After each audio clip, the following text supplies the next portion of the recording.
we have established that there's a body of knowledge that says that playing these ultra-violent video games, not just violent video games in general, but playing these ultra-violent video games have a harmful effect to our children. And just as in pornography, we have established that these are harmful to kids, and therefore we don't allow kids to get a hold of pornography. And in the same light, we ought not to be allowing our children to play these particular games.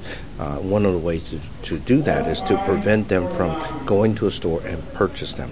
Now, this law is a balanced one. It doesn't prevent kids from having access to them if their parents, or if the kids go to their parents and say, "Mom, Dad, I want to have these games," then it is up to the parents to decide whether or not the kids are going to have access to them. Our bill is a better bill. It is narrowly tailored. There have been other violent video game bills throughout this country, and all of them have struck down.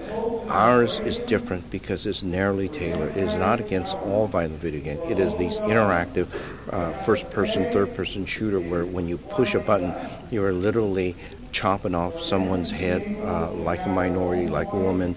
You're burning them.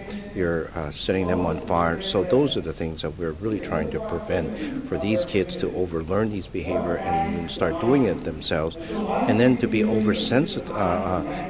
become sensitized to that, so they don't feel anything anymore, so that when they are doing these harmful things to adults and kids and minority and women, that they should feel the pain, and once you don't feel that, then it's extremely difficult to then have your sort of senses say, well, you shouldn't be doing this. Because we have not had favorable response from the lower court, the fact that the upper court, the highest court of the land, is willing to look at this suggests to me that they are favorably inclined towards this particular bill, or at least saying to us, what is it going to take for us to pass the muster on a bill that would limit the sale of these ultra-violent video games to children.